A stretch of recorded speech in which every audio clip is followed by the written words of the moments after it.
नमस्कार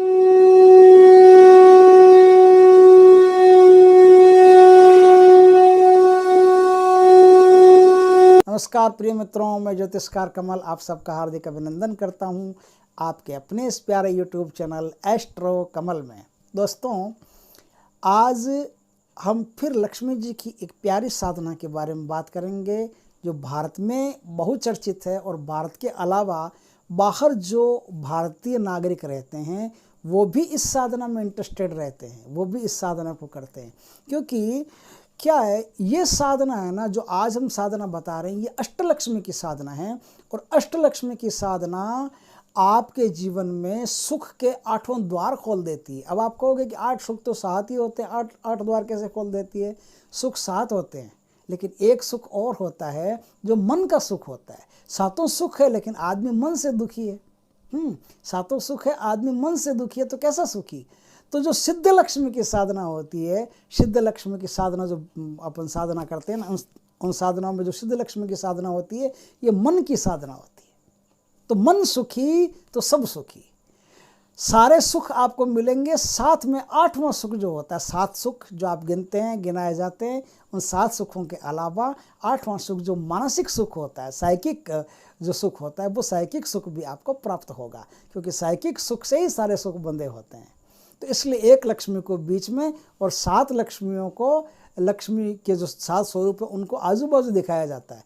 ऐसा नहीं कि 4 इधर दिखा दिया और बीच में कोई खंबा सा लगा दिया, कुछ लगा दिया, नहीं। एक लक्ष्मी बीच में होती है। जो बीच में होती है ना, ये आपकी मानसिकता को सुखी करती है। और सबसे पहले मानसिकता का सुखी होना जरूरी है। तो ये साधना जो है वो रेयर साधना है और गुप्त साधना है। इस साधना के बारे में जितनी गोपनीयता रहेगी उतनी ये साधना प्रकट रहेगी। किसी को भी इस साधना के बारे में आप जानकारी नहीं देंगे कि आप क्या कर रहे हैं, क्या नहीं कर रहे हैं। ये मंत्र भी गोपनीय रहते हैं। अधिक तो सही तो ये रहता है कि हम ये मंत्र किसी को दें ही नहीं, हम ये मंत्र गोपनीय रखें। और जो शिष्य है, कोई शिष्य होता है, कोई साधना करना चाहता है, उसको कान में ये मंत्र सुना दिया जाता है। लेकिन जब तक आप 3 बार मंत्र का उच्चारण नहीं कर लेते, तब तक किसी के भी कुछ भी हाथ में आने वाला नहीं है।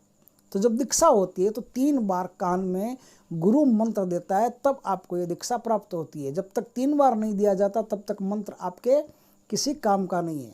क्योंकि त्रिगुणात्मक जो शक्ति होती है मनुष्य के भीतर, वो 3 बार बोलने से ही एक्टिवेट होती है, नहीं तो नहीं होती। तो गुरु की शक्ति, गुरु की साधना की शक्ति आपके साथ जुड़ती है, तो ये शक्ति, ये जो साधना है, ये आपके लिए फलित होती है। बहुत बातें हो गई, आगे बात करते हैं कि इस साधना में और क्या क्या महत्वपूर्ण होता है। तो इस साधना में लक्ष्मी जी के 8 स्वरूप होते हैं। उन 8 स्वरूपों का इस साधना में वर्णन होता है। और 8 स्वरूपों के साथ 8 प्रकार की जो लक्ष्मी जी की छवियां हैं, जो स्वरूप हैं, वो स्वरूप आपके सामने प्रदर्शित होते हैं।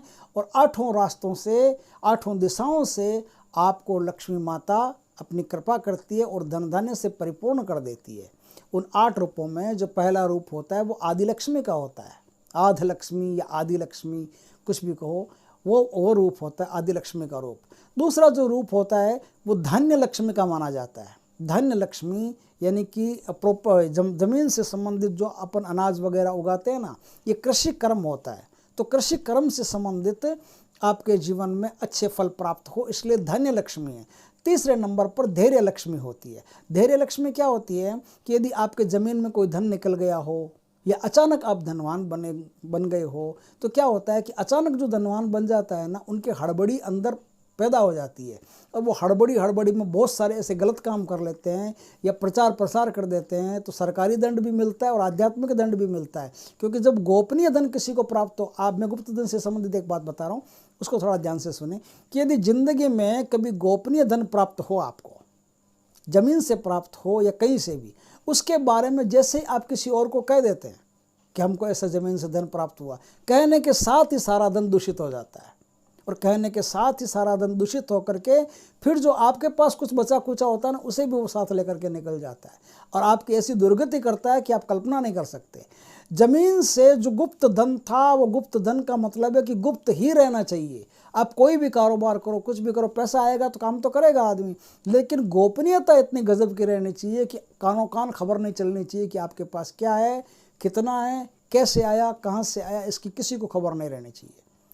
ये गुप्त धन का, इसलिए इसको कहते हैं धैर्य लक्ष्मी। धैर्य लक्ष्मी का मतलब होता है लक्ष्मी आ जाए तो धैर्य अत्यधिक आवश्यक है, क्योंकि लक्ष्मी आते ही, लक्ष्मी का तो स्वभाव चंचल है, उसका तो नाम ही चंचला है। तो माता लक्ष्मी का नाम चंचला होने से आपके भीतर भी चंचल प्रवृत्ति पैदा नहीं होनी चाहिए। आप स्थिर रहो, लक्ष्मी चंचला है उनको होने दो, कोई दिक्कत नहीं है। लक्ष्मी चंचला हो, आप धैर्यवान रहो, आप स्थिर हो, इसलिए धैर्य लक्ष्मी की पूजा की जाती है। बाद में गज लक्ष्मी की पूजा की जाती है। गज लक्ष्मी का मतलब है आनंद लक्ष्मी। आनंद का जो स्वरूप होता है वो हाथी का स्वरूप होता है। हाथी देखो, आपने गणेश जी के सर पे, गणेश जी के शरीर पे जो हाथी का मुंह चिपकाया गया है ना, हाथी का मुंह का मतलब क्या होता है? हाथी का मुंह का यही तो मतलब होता है कि आप आनंदपूर्ण जीवन व्यतीत करो। तो लक्ष्मी आ जाए तो आप अहंकार पूर्ण जीवन मत व्यतीत करना, आप आनंदपूर्ण जीवन व्यतीत करना, और आनंद में दूसरे भी लोगों को अपना वो शरीक करना और भागीदार बनाना, दूसरे लोगों के घरों में भी रोशनी पैदा हो, ऐसा आनंद आप में होना चाहिए। तीसरा, उसके बाद में जो लक्ष्मी का जो रूप माना जाता है वो संतान लक्ष्मी है, क्योंकि संतान लक्ष्मी का मतलब ये नहीं है कि आपके कोई बेटा बेटी हो गया या हो जाए, ऐसा कुछ। संतान लक्ष्मी का मतलब है कि आपके पास जो कोई भी विधाएं आएगी, जो कोई भी कलाएं आएगी, जो कोई भी धन आएगा, वो धन पीढ़ियों तक आपको चलाना है। चलाना का मतलब क्या है कि एक चैन बनानी है, उसकी एक संस्कारों की चैन बनानी है।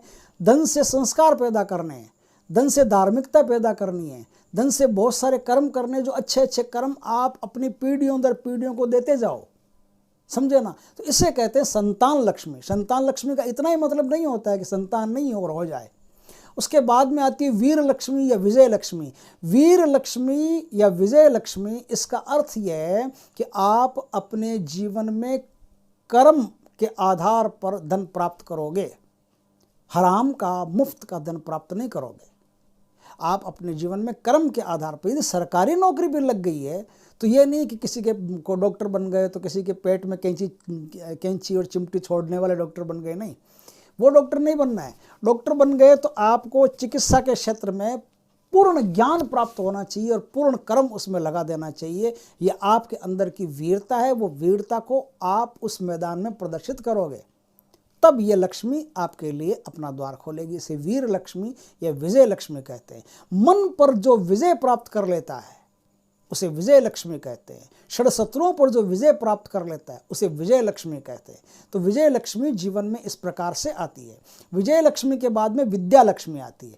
विद्या लक्ष्मी का अर्थ होता है कि आपके जीवन में जो कुछ भी आपने सीखा है, जो हुनर सीखा है, जो ज्ञान सीखा है, हुनर सीखा है, कला सीखी है, दक्षता सीखी है, जो कर्म सीखा है, उस कर्म के माध्यम से आप धन अर्जित करोगे तो वहाँ से भी माता लक्ष्मी आपको धन प्राप्ति करवाएगी। जो विद्या आपकी है, जिस विद्या के दम पर आपने अपने जीवन को खड़ा किया है ना, उस विद्या का भी खूब प्रचार प्रसार करना चाहिए। नहीं कर सको कोई दिक्कत नहीं, उस विद्या के माध्यम से जो कुछ भी धनार्जन आपको होता है उस धनार्जन का आप सदुपयोग करोगे, अच्छे अच्छे कर्म करोगे, तो विद्या के द्वारा, जो विद्या सीखिए उस विद्या के द्वारा भी आपके जीवन में माता लक्ष्मी धन के रूप में प्रवेश करेगी।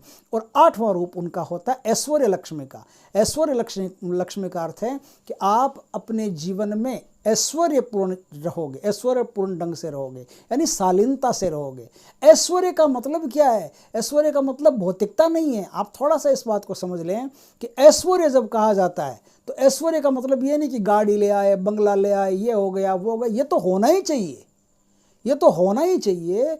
ऐश्वर्य का मतलब होता है कि ईश्वर की कृपा से, ईश्वर की कृपा से जीवन जिया है, वो ऐश्वर्य है। ईश्वर की कृपा से कैसे? कि आपको ये मानना है कि मेरे पास से कितना ही धन हो, दौलत हो, मैं हमेशा विनम्र भाव से इस संसार में जीऊँगा, क्योंकि परमात्मा ने इस संसार में सारे मनुष्यों को समान बनाया है। अब कोई अपने कर्मों से कम ज़्यादा होता है वो अलग बात है, या किसी में कोई मेडिकल डिफेक्ट है वो एक अलग बात है, उसमें परमात्मा का कोई लेना देना नहीं है। उसमें प्रकृति का लेना देना है कि प्रकृति ने किसी के शरीर में शुरू से कोई बाधा पैदा कर दी है, शुरू से कोई डिफेक्ट रख दिया है, तो वो अलग बात है। लेकिन परमात्मा ने सब मनुष्यों को बनाया और परमात्मा सब मनुष्यों का मालिक है। परमात्मा सब मनुष्यों पर बराबर कृपा किए हुए है। जब परमात्मा सब मनुष्यों का है तो हम किसी मनुष्य से न तो ऊंचे हो सकते हैं न नीचे हो सकते हैं, क्योंकि सब मनुष्य समान है, परमात्मा के बनाए हुए हैं, तो हम किसी से ऊंचे नीचे नहीं होते। ईश्वर की इस भावना को मान करके, ईश्वर के इस उपदेश को मान करके जब हम संसार में विचरण करते हैं तो उसका नाम ऐश्वर्य है ना।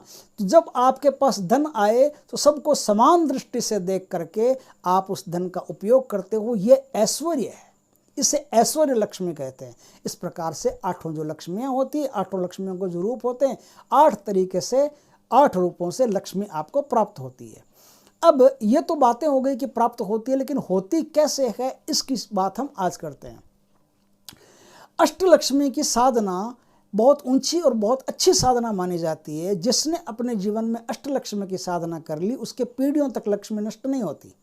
साधना सरल भी है और आराम से कोई भी गृहस्थी कर सकता है, अपने घर में भी कर सकता है, कहीं बाहर भी कर सकता है, एकांत स्थान हो वहाँ भी कर सकता है। इसमें लिखा, शास्त्रों में तो बहुत लिखा है कि पर्वत के ऊपर कर सकते हो, कि नदी के तट पर कर सकते हो, लेकिन मैंने वीडियोज़ में अपने बताया कि नदी और पर्वत और गौशाला और मंदिर, इनका अर्थ क्या होता है। इनका अर्थ समझ करके फिर आप साधना करोगे तो आपको पता चल जाएगा कि नदी किसे कहते हैं और पर्वत किसे कहते हैं और गौशाला किसे कहते हैं। ये सब चीज़ें होती क्या क्या, ये सब हमारे भीतर ही होता है। नदी, पर्वत, गौशाला, टोटल सब चीज़ें जो हमारे भीतर ही होती हैं, उनको समझना पड़ता है बस। तो उनको समझ करके आप अपने घर के एकांत कक्ष में गुरु के आदेश से इस साधना को शुरू कर सकते हैं। कोई भी साधना लक्ष्मी की हो, लगभग वो शुक्ल पक्ष के शुक्रवार से शुरू होती है। लेकिन आप यदि दीपावली पर यह साधना करना चाहते हो तो दीपावली पर भी इस साधना को कर सकते हो। थोड़ी सी साधना करना चाहते हो तो थोड़ी सी कर सकते हो, लेकिन आप चाहते हो कि आपको विस्तृत साधना करनी है, आपको साधना का पूर्ण फल लेना है, आपको दीदार करना है, प्रत्यक्षीकरण करना है, बाईफेस करना है, तो आप इस साधना को लंबा चला करके बाईफेस भी कर सकते हो। आपके आज्ञा चक्र में 8 लक्ष्मियों का स्वरूप दिखाई दे जाएगा और ऐसा मंद मंद मुस्कुराता हुआ प्यारा स्वरूप माता जी का दिखाई देगा कि आप एक बार स्वरूप देख लोगे तो दुनिया में फिर देखने लायक कुछ बचता ही नहीं है। ऐसा प्यारा स्वरूप माता जी का आपको माता जी का देखने को मिल जाएगा। अपने घर में जो शांत और एकांत कक्ष हो, उस एकांत कक्ष को साफ करके, धो धुला करके, एकदम पवित्र करके, सुगंध बुगंध वाला और हवादार मस्त ऐसा स्थान बनाना है कि आप 2 घंटे 3 घंटे अगर बैठो साधना करो तो आपको बोरियत महसूस नहीं हो, आपको कोई बाधा महसूस नहीं हो। इस प्रकार से साधना को एकांत स्थान पर किया जाता है। साधना कोई भी हो, उससे पहले कुछ छोटी छोटी पूजाएं होती है, वो ज़रूर करनी चाहिए। गणेश जी की पूजा, माता अंबिका की पूजा, शिव जी की पूजा, पितरों की पूजा, दिक्पालों की पूजा, वास्तु देवता की पूजा, कुल देवता की पूजा, दिक्पालों की पूजा, नवग्रह की पूजा, षोडश मातृका की पूजा। क्या होता है कि ये सारी जो पूजाएं होती है ना, छोटी छोटी पूजाएं हम जो कर लेते हैं ना, इन पूजाओं का मतलब क्या होता है कि हमने शुरू से ही विनम्रता शुरू कर दी है। कोई भी साधना श्रद्धा और विनम्रता 2 खंभों पर टिकी होती है, ध्यान रखना। आदमी 2 पैरों पर खड़ा होता है, उसी तरह साधना भी 2 स्तंभों पर खड़ी होती है। वो स्तंभ होते हैं विनम्रता और श्रद्धा। आपकी श्रद्धा आपके गुरु में और आपकी श्रद्धा आपके परमात्मा में, भगवान में हमेशा रहनी चाहिए, तब वो साधना आपके फलित होती है। नहीं तो आप ऐसा नहीं कि कहीं से कोई मंत्र उठा लिया और जपना शुरू कर दिया, बिना गुरु के खुद अहंकार में गुरु बन गए, कोई साधना फलित नहीं होती। यही चक्कर है कि आज की दुनिया में आदमी पिछड़ता जा रहा है और सफल नहीं हो रहा साधनाओं में। नहीं तो आप साधना करो, सफल पक्के होगे, 100% होगे प्रभु की कृपा से। कोई ऐसी बात ही नहीं कि सफल नहीं हो, पक्का आपको साधना के अनुभव होंगे गजब के, पूरी साधना आपकी सफल होगी। अपने ही घर में शांत कक्ष देख करके उस कक्ष को एकदम अच्छी तरह से साफ करके फिर पश्चिम दिशा में आपको अष्टलक्ष्मी का एक चित्र पाटा बिछा करके और पाटे पर लाल वस्त्र बिछा करके अष्टलक्ष्मी का एक चित्र आपको वहाँ स्थापित करना है। चित्र स्थापित करके पास में कुबेर यंत्र और श्री यंत्र, इन दोनों को रखना है, क्योंकि अष्टलक्ष्मी लक्ष्मी की कोई साधना हो लगभग वो कुबेर के बिना पूरी नहीं होती। लक्ष्मी तो मालकिन है, लेकिन खजांची तो कुबेर है ना। कुबेर जी खजांची है, किसको क्या देना है। बड़ी बड़ी मिलों, फैक्ट्रियों, कल कारखानों में आपने देखा होगा कि एक खजांची होता है, कौन सा रसीद काटना है, किसको कितना देना है, ये तो खजांची देता है। ये तू ले, ये तू ले, ये तू ले। तो लेने देने का काम है ना, वो लक्ष्मी जी का नहीं है। लक्ष्मी जी का काम तो कृपा का है, वो कृपा करती है, अब बाकी काम खजांची करता है। सारा देने का काम, आपको कितना देना है, कैसे देना है, कब देना है, सारा काम कुबेर जी करते हैं। तो कुबेर जी की पूजा साथ में होती है। तो कुबेर यंत्र और श्री यंत्र दोनों आप स्थापित करें। श्री यंत्र अगर स्फटिक का हो तो सबसे बढ़िया है, नहीं तो जो भी श्री यंत्र आपके पास हो उसका उपयोग आप कर सकते हैं। अष्टलक्ष्मी की साधना स्फटिक या कमलगट्टे दोनों में से किसी भी माला से की जा सकती है। इस साधना को करने के लिए आपको गुलाबी रंग के वस्त्र आपके पास होने चाहिए और गुलाबी रंग का आसन हो तो सबसे बढ़िया, यदि नहीं हो तो लाल रंग के भी आसन और वस्त्र उपयोग किए जा सकते हैं। क्या होता है कि साधनाओं में अधिकतर क्या होता है कि जो वस्त्र होते हैं ना वो सिले हुए नहीं होते हैं। यदि आप भी इस छोटी सी बात को ध्यान में रख लो तो बहुत बढ़िया रहेगा। साधना में सिले हुए वस्त्र आपके नहीं होने चाहिए। आपके बिना सिले हुए कोई धोती हो, एक धोती पहन लो, दूसरी धोती ओढ़ लो, बस 2 धोती का काम है। या एक ही धोती को आधा पहन करके आधा ओढ़ करके और फिर उससे साधना कर सकते हो। माताएं बहनें भी साधना को कर सकती है, कोई भी कर सकता है, माताएं बहनें कर सकती है। जो भी थोड़ा समझदार हो गया और बैठने की क्षमता है वो साधना को कर सकता है। यहाँ से क्या है, एक सुपारी आपको लेनी है, कच्ची सुपारी। कच्ची सुपारी को स्थापित करके उस पर क्या सिंदूर चढ़ा करके फिर वो आता है ना वो धागा बांधने वाला, क्या बोलते हैं उसको, कलावा चढ़ा करके, गुड़ चढ़ा करके गणेश जी की पूजा करने। सबसे पहले गणेश जी की पूजा होगी। गणेश माता जी का बेटा है तो गणेश जी की पहले पूजा करनी पड़ेगी। गणेश जी की पूजा के बाद में कुबेर की पूजा करनी पड़ेगी। कुबेर की पूजा के बाद में माता लक्ष्मी जी की पूजा करनी पड़ेगी। ये पूजा करने के बाद में अब आपको आवाहन करना पड़ेगा। तो हर लक्ष्मी का अलग अलग आवाहन होगा, फिर कुबेर जी का आवाहन होगा। और आवाहन का मतलब है कि हम आपको बुला रहे हैं, माता जी आप पधारिए। तो कैसे करेंगे आवाहन? हर शक्ति का आवाहन का अलग मंत्र, हर रूप के आवाहन का अलग मंत्र। समझ गए ना बात को? तो मंत्र मैं आपको बता देता हूँ। सबसे पहले आदिलक्ष्मी। आदिलक्ष्मी के आवाहन का मंत्र ओम श्रीम। दूसरे नंबर पर आती है धान्य लक्ष्मी। तो धान्य लक्ष्मी के आवाहन का मंत्र ओम श्रीम क्लीम। तीसरे नंबर पर आती है धैर्य लक्ष्मी और धैर्य लक्ष्मी के आवाहन का मंत्र ओम श्रीम ह्रीम क्लीम। चौथे नंबर पर आती है गजलक्ष्मी और गजलक्ष्मी जी के माता जी के आवाहन का मंत्र ओम श्रीम ह्रीम क्लीम श्रीम।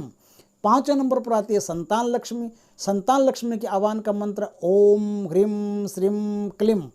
सातवें नंबर पर आती है वीर लक्ष्मी या विजय लक्ष्मी, जिनके आवाहन का मंत्र ओम क्लीम ओम, है ना। सातवें नंबर पर आती है विद्या लक्ष्मी, सातवें नंबर पर आती है विद्या लक्ष्मी, जिनके आह्वान का मंत्र ओम एम ओम। आठवें नंबर पर आती है ऐश्वर्य लक्ष्मी, जिनके आह्वान का मंत्र ओम श्रीम ओम। ये आह्वान के मंत्र हैं। इन मंत्रों से आप आवाहन करेंगे।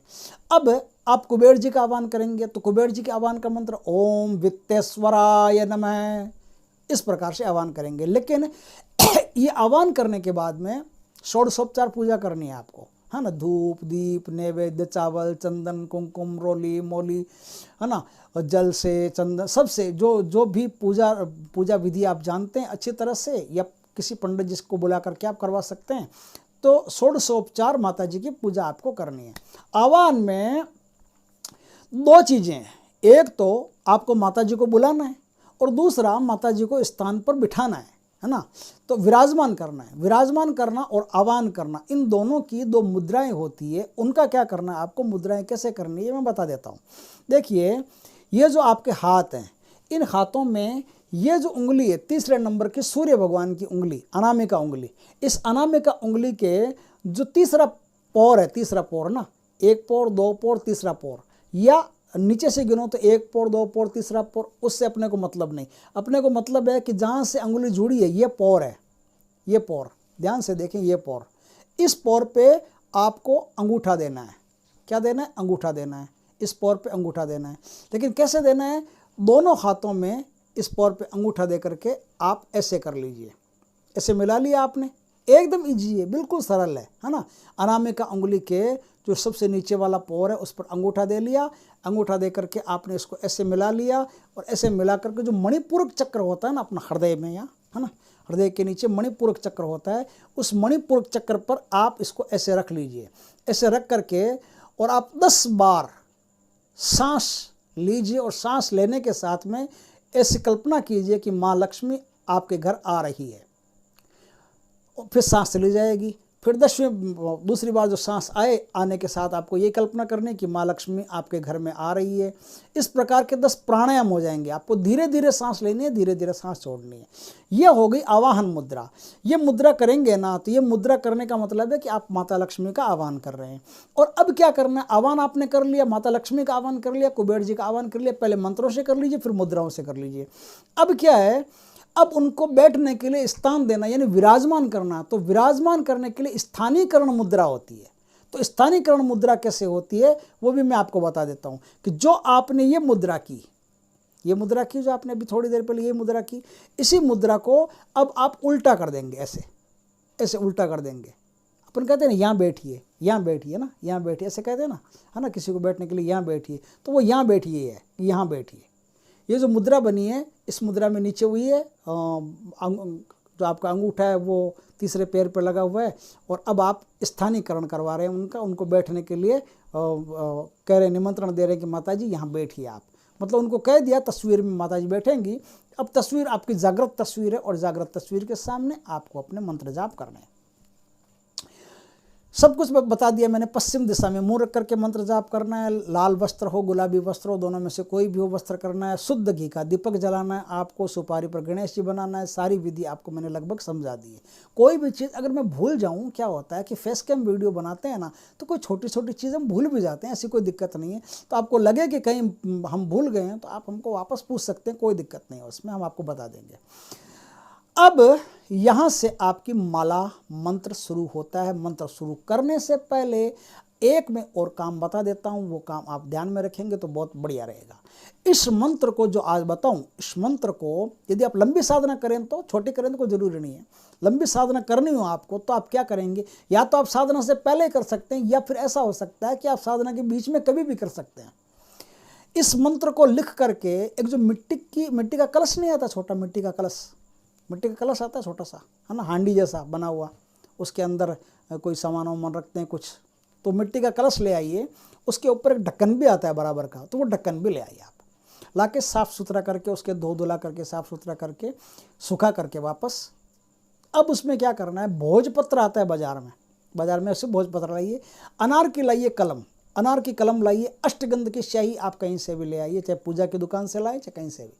अष्टगंध की स्याही आपके पास होनी चाहिए। पश्चिम दिशा में अपना मुख रख करके भोजपत्र पर अष्टगंध की स्याही से, अनार की कलम से इस मंत्र को आप लिखेंगे। लिख करके थोड़ी देर सूखने दें। सूखने के बाद में आप क्या करेंगे, उस मंत्र को उस छोटे से कलश में पैक कर देंगे, ऊपर ढक्कन लगा देंगे। ढक्कन लगा करके जो आटा गूंथती है ना माताएं बहनें, खाना भोजन बनाने के लिए, रोटी बनाने के लिए, तो जो आटा गूंथती है उसमें से थोड़ा सा लिक्विड कर ले, थोड़ा सा आटे को हल्का, थोड़ा सा पानी ज़्यादा डाल करके, थोड़ा सा मतलब ज़्यादा एकदम गूंथा हुआ नहीं रहना चाहिए, थोड़ा सा ऐसे रहना चाहिए कि थोड़ा सा आराम से वो चिपक सके लेई की तरह। तो लेई की तरह उस आटे को बना करके और उसको आराम से चारों तरफ से बंद कर दीजिए। आटे से बंद कर दिया आपने।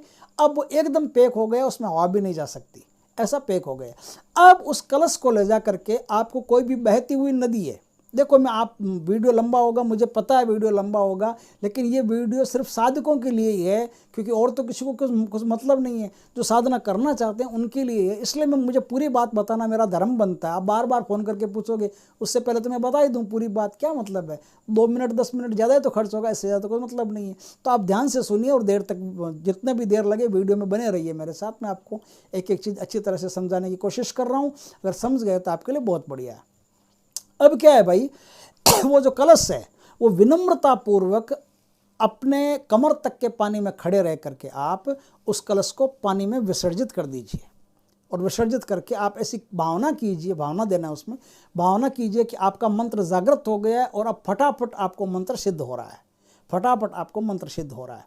यदि आपको 3 ही दिन साधना करनी है, मतलब 3 दिन तो कम से कम होते हैं, धनतेरस के दिन, रूप चौदस के दिन और दीपावली के दिन, 3 दिन तो कम से कम होते हैं। 3 दिन तो साधना करनी ही करनी होती है। ये यदि आपको 3 दिन साधना करनी है तो आपको प्रतिरोज 108 माला का जाप करना पड़ेगा। हाँ, प्रतिदिन 108 माला का जाप करना पड़ेगा। तो इस तरह से 300 माला लगभग आपकी 3 दिन में हो जाएगी पूरी।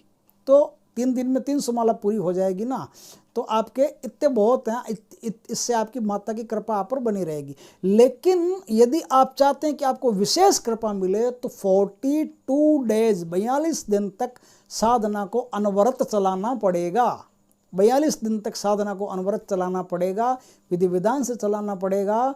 और आपको इस साधना के नियमों का पालन भी करना पड़ेगा। नियम क्या है, छोटी छोटी बातें, उनका ध्यान रखना जरूरी है। क्रोध नहीं करना है, काम वासना से दूर रहना है, ब्रह्मचर्य का पालन करना है। कोई खास फर्क नहीं पड़ता, आज तक करते हैं, 42 दिन में क्या फ़र्क पड़ता है। तो ब्रह्मचर्य का पालन करना है, बिना मतलब का किसी से बात ही नहीं करनी, झगड़ा तो दूर की चीज़ है, दान पुण्य करते रहना है, भूमि पर सोना है, ये जो जितने भी नियम बनते हैं ना छोटे छोटे, इन सारे नियमों का आपको पालन करना है। मैंने कई वीडियो में बता दिए, आप समझ गए होंगे, सीख गए होंगे। तो इन नियमों का आपको पालन करना है। और अब आपको रात 10 बजे के आसपास से आपकी साधना शुरू होती है, और साधना शुरू होती है तो 1.25 लाख मंत्रों का आपको 42 दिन में जाप करना है। जाप के बाद में आप हवन कीजिए, गूलर की लकड़ी से हवन कीजिए या कनेर की लकड़ी से हवन कीजिए।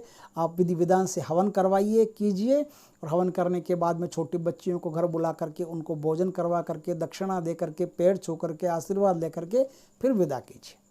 दान पुण्य तो आप करते ही रहेंगे, मैंने कहा ये कि दान पुण्य करते रहना है। तो इस प्रकार से आपकी ये साधना पूर्ण होती है, और साधना पूर्ण होने पर आपको जो फल मिलेगा इसकी तो आप कल्पना भी नहीं कर सकते। तो साधना पूर्ण होने पर आपको फल भी मिलेगा और माता जी के दर्शन भी मिलेंगे। ये 100% सत्य बात है, इसमें कोई कुछ नहीं है, एकदम निर्विवाद बात है कि माता जी के यदि आपने इन 2 खंभों पर स्थिर होकर के साधना की तो निश्चित आपको माता जी के दर्शन होंगे। मंत्र क्या है वो मैं मंत्र आपको बता देता हूँ। मंत्र ओम ह्रीं श्रीं क्रीं श्रीं कुबेराय अष्टलक्ष्मी मम गृहे धनम पूरये पूरये नमः। ओम ह्रीं श्रीं क्रीं श्रीं कुबेराय अष्टलक्ष्मी मम गृहे धनम पूरये पूरये नमः। इस प्रकार से ये मंत्र है। 3 बार आप गुरु से सुनेंगे, 2 बार मैंने बता दिया है। इस प्रकार से ये मंत्र है। इस मंत्र का आप जाप करके अपना और अपने सारे चाहने वालों का भी जीवन धन्य कर सकते हैं। और आप अगर ज़्यादा धनवान बनते हैं तो धन को स्थिर करके मत रखिए। धन चंचला है, चंचल है, तो इसको चंचल ही रहने दीजिए। आप स्थिर रहिए।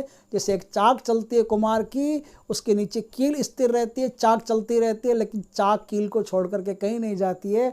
तो धन अगर चंचल है तो उसे चंचल ही रहने दीजिए। तो उसे इन्वेस्टमेंट किया हुआ रखिए, उससे रोजगार कीजिए बड़े बड़े, और उन रोजगार में लाखों, हजारों, लाखों लोगों को आप रोजगार देने का प्रयास कीजिए। आप अपने मन के अंदर ये भावना पैदा कर लीजिए कि माता की कृपा से मेरे पास धन हुआ तो मैं हजारों, लाखों लोगों को रोजगार दूंगा, हजारों घरों में रोशनी करने की व्यवस्था करूंगा। माता की कृपा से मैं हमेशा अच्छे अच्छे शुभ शुभ कर्म करूंगा, अय्यासियों में धन खर्च नहीं करूंगा। इस प्रकार की भावना देकर के, संकल्प करके आप यदि साधना करेंगे तो माता की कृपा से 100% आपको सुफल मिलेगा।